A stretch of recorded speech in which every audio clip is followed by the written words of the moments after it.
Cockroach जनता party social media पर जिस रफ्तार के साथ ये मुहिम बढ़ी, उसी रफ्तार से इसके खिलाफ एक माहौल तैयार हो गया। कोई हिट लेकर दौड़ा तो कोई कुछ, लगातार ऐसी मुहिम चली कि इसकी हवा निकल गई और कॉकरोच जनता पार्टी एक्सपोज हो गई। आखिरकार चंद दिनों में भाजपा कांग्रेस पार्टी से भी ज़्यादा फॉलोअर्स लेकर तैयार हुई कॉकरोच पार्टी इतनी जल्दी एक्सपोज क्यों हुई, क्या कारण रहे, देखेंगे हम पीके टाइम्स की इस खास खबर में। तो नमस्कार, मैं हूं नीरज मेहरा और आप देख रहे हैं पीके टाइम्स। सुप्रीम कोर्ट के मुख्य न्यायाधीश जस्टिस सूर्यकांत के युवाओं, मीडिया कर्मियों, वकीलों को लेकर दिए गए बयान के बाद एक अभिजीत दीप के नाम के व्यक्ति ने सोशल मीडिया पर कैंपेन कॉकरोच जनता पार्टी शुरू कर तहलका मचा दिया। मात्र कुछ ही दिनों में देश भर में इसने पूरे सिस्टम, सरकार और न्यायपालिका को कटघरे में खड़ा कर दिया। इसके एक्स पर 21.2 मिलियन और इंस्टाग्राम हैंडल पर आज करीब 22.8 मिलियन फॉलोअर्स है, जो दूसरी राजनीतिक पार्टियों से कहीं ज़्यादा है। हालांकि ये राजनीतिक पार्टी नहीं थी, लेकिन जिस तरह से इसकी मुहिम चली, ऐसा लगा ये दोनों क्या सभी राजनीतिक पार्टियों से कहीं आगे है और देश में जेन जी है वो एक बड़ा आंदोलन खड़े करने वाला है। एक्स को एक बार सरकार बैन कर चुकी है। अब तक करीब 70-80 पोस्टों से इसने जेन जी ने तहलका मचा दिया। सरकार के साथ सरकार की विचारधारा का समर्थन करने वाले कॉकरोच को मारने के लिए कभी हिट अभियान चला रहे हैं तो कभी कौन सा अभियान चला रहे हैं। पेश एक रिपोर्ट। कॉकरोच जनता पार्टी कैंपेन जिस रफ्तार से सोशल मीडिया पर आगे बढ़ी, उसी रफ्तार से सरकार और सरकार के समर्थकों ने उसे एक्सपोज भी कर दिया। हालांकि कॉकरोच जनता पार्टी कैंपेन को लॉन्च करने वाले अभिजीत दीपके ने पहले ही दावा किया था कि इस कैंपेन का एक्स हैंडल भारत में बैन कर दिया जाएगा और कर भी दिया गया। उन्होंने अपने इंस्टाग्राम हैंडल पर इस बारे में जानकारी देते हुए बताया था, जिसका डर था वही हुआ। पहले उन्होंने हमारा अकाउंट हैक करने की कोशिश की, जब इनसे हैक नहीं हुआ तो इन्होंने हमारा ट्विटर हैंडल इंडिया में बंद कर दिया। उन्होंने कहा कि मैं चाहता हूँ आप लोग सिर्फ आवाज़ उठाएं और पूछें कि हमारा ट्विटर हैंडल बैन क्यों किया गया, इसमें ऐसा क्या लिखा था। हमने तो कोई गलत चीज़ नहीं लिखी थी, हम तो सिर्फ मिनिस्टर सरकार का इस्तीफ़ा मांग रहे थे। कभी नीट परीक्षा को लेकर स्टूडेंट ने सुसाइड किया था, इसलिए हम मंत्री का इस्तीफ़ा मांग रहे थे। आप लोग भी सवाल पूछे। लेकिन सबसे बड़ी बात है कि महाराष्ट्र के रहने वाले अभिजीत दीपके ने जिस तरह से सोशल मीडिया पर कैंपेन चलाई सरकार के खिलाफ, पूरे सिस्टम के खिलाफ उन्होंने जो आवाज़ उठाई, वो दरअसल यहाँ के यूथ की आवाज़ है, यहाँ के युवाओं की आवाज़ है। लेकिन इस आवाज़ को उठाने के साथ साथ ही ऐसा लगा कि ये जो कॉकरोच जनता पार्टी है, जिस रफ्तार से कॉकरोच बढ़ते हैं उसी रफ्तार से बढ़ी और बढ़ने के साथ ही सरकार की आंख की किरकिरी बन गई। सरकार और सरकार के समर्थकों ने अपना जो सोशल मीडिया अकाउंट था उसको भी एक्टिव किया, अपने सोशलिस्ट थे उनको भी एक्टिव किया। और इसको जब देखा गया, छानबीन की गई, तो पता लगा कि ये कहीं न कहीं सरकार विरोधी एजेंडा चलाने का आरोप इस पर सीधा सीधा लगा। और जैसे ही कॉकरोच जनता पार्टी पर यह आरोप लगा कि ये सरकार के खिलाफ एक मुहिम है, विपक्षी पार्टियों की एक मुहिम है, क्योंकि अभिजीत दीपके पर आरोप लगा कि वो आम आदमी पार्टी के सोशल मीडिया हैंडलर रहे हैं। और जिस तरह से कांग्रेस, आम आदमी पार्टी और तमाम जो विरोधी पार्टियां थी, भारतीय जनता पार्टी की जो विपक्ष की पार्टियां थी, उनके नेताओं ने भी कॉकरोच जनता पार्टी का जिस तरीके से समर्थन किया, उसके सदस्य बने, ऑनलाइन जिस तरह कैंपेन में उसका भागीदारी निभाई और जिस भाषा का उसमें उपयोग किया गया, तो कॉकरोच जनता पार्टी की जो कैंपेन थी वो एक्सपोज हो गई, बहुत जल्दी एक्सपोज हो गई वो। जबकि वो चाहते तो इसे बड़ा मुद्दा बना सकते थे। देश की जो जेन जी थी, हो सकता है वो सरकार के समर्थक भी हों, वो भी इससे जुड़ते, क्योंकि मुद्दे ऐसे थे, देश की तमाम समस्याएं ऐसी थी जिनका ध्यान खींचने के लिए इस प्लेटफॉर्म का सही उपयोग किया जाता। लेकिन कहीं न कहीं अभिजीत दीपके और उनके समर्थक इस बात का लेवल अपने माथे पर चिपका लिया कि ये जो पूरा अभियान है वो सिर्फ और सिर्फ भारतीय जनता पार्टी और केंद्र सरकार के खिलाफ, मोदी जी के खिलाफ है। जाहिर सी बात है, जब कोई युवा किसी अभियान से जुड़ता है तो वो चाहता है कि उस पर निष्पक्षता के साथ जुड़े। कोई भी व्यक्ति अपने ऊपर टैग नहीं लगाना चाहता है, लेकिन कॉकरोच जनता पार्टी ने जब जो मुद्दे उठाए तो सबको लगा यहाँ मेरा विषय है, मेरा मुद्दा है, तो देश भर के युवा उनसे जुड़ते रहे। लेकिन जैसे ये लगा, जब मोदी जी के ऊपर अटैक होने लगा, केंद्र सरकार पर अटैक होने लगा, भाजपा पर अटैक होने लगा, तो एक बड़ा वर्ग जो कॉकरोच पार्टी के समर्थन में खड़ा था वो उनसे झटके के साथ टूट गया। लेकिन एक बड़ा वर्ग ऐसा जो विरोध में था वो उनके साथ जुड़ा रहा। आज अभियान अभी भी चल रहा है, लेकिन इसके एक्सपोज होने से ये साफ हो गया कि अभिजीत दीपके का असली एजेंडा सरकार के सामने आ गया और सरकार के समर्थकों ने दीपके के खिलाफ एक अभियान खड़ा करने का काम किया और उन्हें दुनिया के सामने एक्सपोज कर दिया कि भैया ये अभिजीत दीपके कोई दूध का धुला हुआ नहीं है, ये तो इस पार्टी का दलाल है जो यहाँ इसने इतना अभियान छेड़ दिया। हालांकि अभिजीत दीपके ने कहा कि वो तो सिर्फ संविधान की बात करते हैं, बाबा साहेब की बात करते हैं और बैठे हैं मेरे को मार दिया जाएगा, मुझे गिरफ्तार कर लिया जाएगा। तमाम ये बातें ठीक है, लेकिन वो व्यक्ति विशेष को मुद्दा नहीं बनाते, टारगेट नहीं करते। तो हो सकता था आने वाले समय में जिस तरह से नेपाल में सत्ता परिवर्तन हुआ है, अभी हाल ही में तमिलनाडु में एक्टर विजय की पार्टी ने 2 साल में ही सत्ता हासिल की है, ऐसे ही अभिजीत दीपके और एक कॉकरोच जनता पार्टी कोई बड़ी मुहिम बन जाती। लेकिन ये बनती उससे पहले ही वो तमाम लोगों की नज़र में आ गई कि भैया ये सिर्फ और सिर्फ भारतीय जनता पार्टी और केंद्र सरकार का विरोधी एक अभियान मात्र है।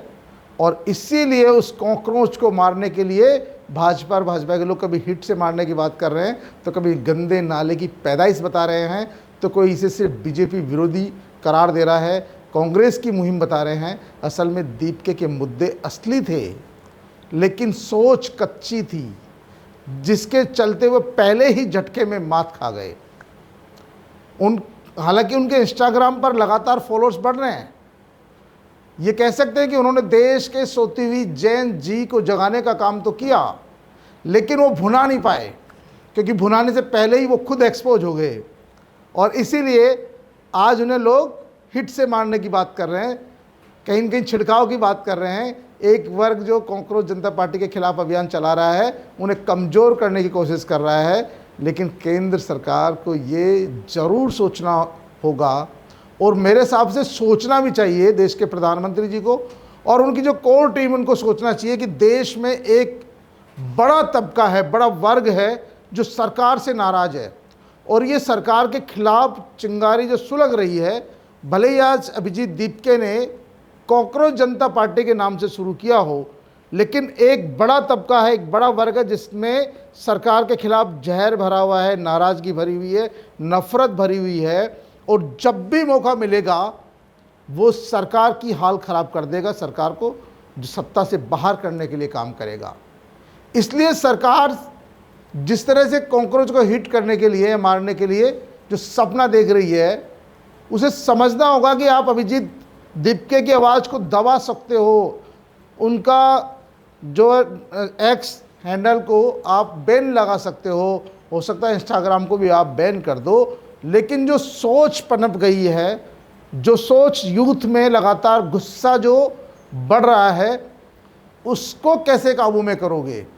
उसको तो आपको झेलना पड़ेगा, आने वाले चुनाव में झेलना पड़ेगा, क्योंकि जो लोग आपके खिलाफ काम कर रहे हैं, जो सरकार के खिलाफ काम कर रहे हैं, वो चाहते क्या हैं? भाई सीजेपी के पक्ष में जो तमाम विरोधी दल के नेता कमेंट कर रहे हैं, कई तो दूसरी राजनीतिक पार्टी के दलों के नेताओं ने अपने स्टेटस में सीजेपी के बोर्ड टांग दिए। आप सोचो कि कितनी बड़ी बड़ी पार्टियां हैं। उन्होंने कल जो एक ट्विटर हैंडल पे एक पार्टी बनती है, वो पार्टी भी नहीं है, अभी तो पार्टी कह नहीं सकते उसको, एक कैंपेन है, और आदमी कांग्रेस की जगह सीजीपी लगा रहा है, यानी कि कॉकरोच जनता पार्टी लगा रहा है। सीपीआई हो, सीपीएम हो, आम आदमी पार्टी, तमाम पार्टियां मतलब खुद की जगह सीजीपी लगा रहा है। इससे ये साफ होता है कि लोग जो यूथ की आवाज़ है उसके साथ है, और विपक्ष का काम तो होता है जो यूथ की आवाज़ है उसके साथ चले। भाई मांग क्या रहे हैं ये? युवा बेरोजगारों को रोजगार, संविधान के दायरे में सबको लाभ मिले। जो जिस तरह का बर्ताव हो रहा है, कहीं भेदभाव हो रहा है, कहीं ओबीसी आरक्षण, ओबीसी की जो जनगणना की बात है वो हो रही है, युवाओं की सपनों के साकार करने की बात हो रही है। तो इन्होंने बातें सब जायज़ रखी है, लेकिन जो तरीका था कहीं ना कहीं वो सरकार विरोधी लग गया। लेकिन सरकार विरोधी लगने का मतलब सरकार का अच्छा प्रयास ये होना चाहिए था, एक लोकतांत्रिक सरकार वो होती जो इसके मुद्दे चुनती और उन मुद्दों को हिट करने की ज़रूरत थी। आप कॉकरोच जो नाली से निकलता है, गंदगी से निकलता, आप कहकर उन तमाम युवाओं की भावनाओं को नहीं भड़का सकते, उनकी भावनाओं को कुचल नहीं सकते। और आपने उस कॉकरोच को भी आपने देखा होगा, जब आपके घर में या रसोई में कॉकरोच होते हैं तब हिट से मारते हैं, लेकिन आप जितना हीट चलाते हैं थोड़ी देर बाद में उससे कई बड़ी संख्या में वो कॉकरोच बाहर निकल कर आते हैं। ऐसे ही अभिजीत दीपके का और उनके समर्थकों का ये अभियान है, कैंपेन है। जितना सरकार उनको कुचलने की बात करेगी, जितना उन्हें दबाने की कोशिश करेगी और युवाओं की मांगों का समाधान नहीं करेगी और सिर्फ उसे सत्ता विरोधी अभियान कहकर शांत करने के काम करेगी, उतना ही वो सरकार के लिए घातक सिद्ध होगा। और आने वाले समय में ये बात सीजीपी की नहीं है, हो सकता है युवा किसी एक और नई सीजीपी और कोई बीजेपी विरोधी मुहिम खड़ी कर दे और सरकार को वो भागने को मजबूर कर दे। तो सरकार को न इन लोगों को, युवाओं की सोच को कुचलने के लिए हिट चलाने की ज़रूरत नहीं है, उनकी जायज़ मांगों का समाधान करने की ज़रूरत है, जिससे ये कॉकरोच पनपे ही नहीं, आगे बढ़े ही नहीं। ये जो कॉकरोच जनता पार्टी सोशल मीडिया पर एक मीम की तरह शुरू हुई थी, आज ये केवल हंसी मजाक या गुस्सा नहीं है, ये देश के भीतर नीचे से एक सुगबुगाहट और छटपटाहट है, क्योंकि व्यवस्था के बने बनाए रास्ते और दरवाजे बंद हो गए हैं। मजाक या चुटकुला किसी न किसी गहरे दर्द से जुड़ा होता है, इसलिए हम इसका विश्लेषण मजाक में नहीं कर सकते। सरकार द्वारा इसे बैन करना एक गंभीर बदलाव की शुरुआत हो सकता है। ये इस तरह के जो विचार है लगातार आ रहे हैं, और ये जो विचार आ रहे हैं ये सीपीआईएम का विचार था, लेकिन इसने सावचेत किया है सरकार को कि आप इनकी आवाज़ को दबाकर इनको शांत नहीं कर सकते। एक दूसरी पार्टी ने लिखा है कि क्या मोदी सरकार को लगता है कॉकरोच जनता पार्टी के सोशल मीडिया हैंडल्स को ब्लॉक करके वो जैन जी को रोक सकती है? क्या असर होगा? कॉकरोच जनता पार्टी बीजेपी और नमो के हैंडल्स के खिलाफ अनफॉलो कैंपेन शुरू कर दे। हालांकि कर दिया भी होगा, किया भी होगा, इससे कुछ नहीं होगा। लेकिन सबसे बड़ी बात है, ये जो तमाम राजनीतिक पार्टियों के जो उनका समर्थन में जो लिखा है, वो तमाम इस बात की द्योतक है, प्रतीक है कि जो जैन जी ने जो अभियान शुरू किया कॉकरोच जनता पार्टी के रूप में, वो कहीं ना कहीं विरोध की भाषा है, जरूरत है, उसका समाधान करने की ज़रूरत थी। लेकिन सरकार ने कहीं ना कहीं उसको समझने की जगह उसको कुचलने की कोशिश की। तृणमूल कांग्रेस की बात करें, जो महुआ मोइत्रा है, उसने भी कांग्रेस पार्टी के लेकर कहा कि ये फांसीवाद है, लोकतंत्र नहीं है। हमारी सरकार इस देश के युवाओं से इतनी डरी हुई है कि वो एक वर्चुअल ऑनलाइन आंदोलन तक को बर्दाश्त नहीं कर पा रही है।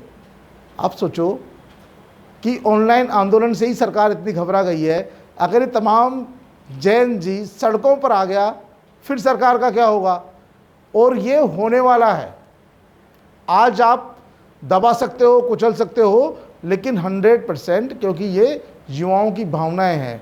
जिस तरह भी कुछ दिनों पहले पूरे देश भर के फैक्ट्री एरिया में एक अजीब सा माहौल चला और फैक्ट्रियों के श्रमिक अचानक अपनी मजदूरी बढ़ाने की मांग को लेकर धरने पर बैठ गए। अलवर में देखो तो, भिवाड़ी में देखो तो, दिल्ली में देखो तो, नोएडा में देखो तो। ये सरकार को समझने की ज़रूरत है कि हो सकता है भिवाड़ी में मजदूरों को वेतन कम मिल रहा हो, लेकिन नोएडा में तो पूरा मिल रहा होगा, हरियाणा में तो पूरा मिल रहा होगा, पश्चिम बंगाल, पूरे देश में एक साथ श्रमिक हड़ताल पर चले जाते हैं। तो ये सरकार की मशीनरी फेलियर है, क्योंकि ये कोई एक दिन की आवाज़ नहीं थी।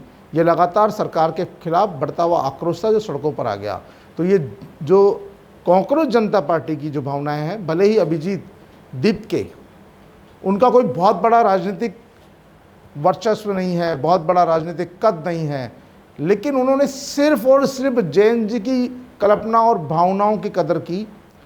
उनकी जो भावनाएं हैं, उनकी जो सरकार से उम्मीदें हैं, सिर्फ उन उम्मीदों की बात की और वो रातों रात सितारा बन गया। ऐसा लगा कि जैसे अचानक आए थे आपके आम आदमी पार्टी के अरविंद केजरीवाल जी और एक दिन में लगातार धीरे धीरे दिल्ली जैसी जगह पे उन्होंने राजधानी में 3 बार मुख्यमंत्री रहे और 3 बार की मुख्यमंत्री को हरा दिया, सत्ता से बाहर कर दिया। आज कांग्रेस पार्टी वहाँ साफ हो गई, क्योंकि कांग्रेस पार्टी ने अरविंद केजरीवाल और वहाँ के स्थानीय लोगों को समझा नहीं, वो उसको मजाक में लेते थे। आज यहाँ भी ऐसा हो रहा है। हालांकि राजनीतिक पार्टी नहीं है, कैंपेन है एक सोशल मीडिया पर, लेकिन यहाँ भी इन तमाम जैन जी की भावनाओं को समझा नहीं जा रहा। आपको पता है, जब भी मतदान होता है, चाहे लोकसभा हो चाहे विधानसभा हो, सबसे ज़्यादा मतदान युवा करता है। और हम खुद भी मानते हैं कि युवा किसी भी प्रदेश या केंद्र की सरकारों को बदलने में उसकी बड़ी भूमिका होती है। जब आज भी मोदी जी के पास और उनके जो कोर कमेटी है, उनके पास, पार्टी के पास बड़ा अवसर है। उन्हें सोचना चाहिए कि ये जैन जी क्या चाहती है, ये कांग्रेस जनता पार्टी आखिरकार चाहती क्या, किन मुद्दों को इन्होंने उठाया कि वो हमसे, क्योंकि बीजेपी को अपने फॉलोअर्स बढ़ाने के लिए कितने अभियान चलाने पड़े हैं, कितने करोड़ों रुपया खर्च करना पड़ा है, फिर भी उनके इतने सदस्य नहीं बने। और यहाँ बिना पैसे खर्च किए ही सिर्फ मात्र 70 पोस्टों में, जिस समय ये 2 मिलियन हुई थी उस समय तो शायद 8-10 पोस्ट थी, अब 70 पोस्ट हो गई उनकी। 70 पोस्टों में 2.2 मिलियन लोग फॉलोअर्स बन जाएं, तो ये कहीं ना कहीं चौंकाने वाला मामला है और ये जागरूक करने वाला है। और इस कांग्रेस जनता पार्टी ने सरकार को भी जागरूक करने का काम किया है, लेकिन सरकार ने इनकी भावनाओं को समझा नहीं है। और अगर ये समझ लेते तो शायद इस तरह से इसको हिट करने की बजाय उनके मुद्दों को हिट करते, क्योंकि वो ये भाई कोई असलियत के कांग्रेस नहीं है, ये तो यहाँ की समस्यागत आधार पर पैदा हो रहे कांग्रेस है। इसका नाम भले ही कांग्रेस पार्टी है, लेकिन है तो तमाम लोग इंसान ही, आपके ही नागरिक है, आपके ही देश के युवा है। और वो कहीं ना कहीं जब इस तरह की बात होती है, आपने देखा होगा जब भी भारत में वास्तविक क्रांति का बिगुल बजा है, जैसे युवाओं को रोजगार, लोगों के साथ जाति और धर्म के आधार पर भेदभाव, ऊंच नीच, संसाधनों का बंटवारा, समान काम का समान मजदूरी, ये आरक्षण पर अमल करना, संविधान का पालन करना, ये जो तमाम मुद्दे थे, कोई बहुत बड़ा इशू नहीं है। सरकार इन पे ही काम कर रही है, वैसे भी काम कर रही है। आपको जनता के बीच अपनी बात रखनी थी, और इन्होंने एक नॉन इशू को इशू बनाकर युवाओं को कहीं कहीं भ्रमित भी करने का काम किया। लेकिन ये याद रखना होगा देश की सरकार को कि देश की युवा शक्ति मिसाइल होती है, और जब जब मिसाइल मिसगाइड हो जाए तो वो दुश्मन को ख़त्म करने की बजाय अपने ही देश को तबाह कर देती है। इसीलिए जो लोग भावनाओं में बहकर दुश्मनों के इशारे पर हो अल्लाह करने के बजाय सही प्लेटफार्म नहीं चुनते हैं, वो अपने भविष्य और महापुरुषों के सपनों को साकार करने में भी फेल हो जाते हैं। इसलिए सरकार को चाहिए कि जो कांग्रेस जनता पार्टी है उसको हिट की तरह मारने की बजाय उनकी भावनाओं को, उनकी जो जायज़ मांगे हैं उन पर काम करे, उन पर अमल करे, तो शायद ये जैन जी का जो गुस्सा, आक्रोश सरकार के खिलाफ लगातार बढ़ रहा है, वो कुछ शांत हो जाए। और जो सरकार, क्योंकि देखिए सरकार तीसरी बार में जिस तरह से उनकी संख्या घटी है सांसदों की, तो ये बातें भी दिमाग में ध्यान रखने योग्य है। हो सकता है आने वाले समय में ये संख्या और घट जाए। अगर इसे रोकना है तो इस जैन जी की भावनाओं को भी रोकना होगा, न केवल आप कांग्रेस मारने जैसे हिट अभियान चलाकर युवाओं की भावनाओं को कुचलने की कोशिश करेंगे। और आपने जितनी इसको कुचलने की कोशिश की, ये अंदर ही अंदर जो आग है सुलगती जाएगी और वक्त आने पर ये जब विस्फोट होगा तो आप इसे झेल नहीं पाएंगे। तो पीके टाइम्स की इस खास खबर में फ़िलहाल इतना ही। ताज़ा तरीन खबरों के लिए देखते रहिए पीके टाइम्स। मरुधरा से खुद को जोड़ने के लिए सब्सक्राइब करें और बने रहें पीके टाइम्स के साथ।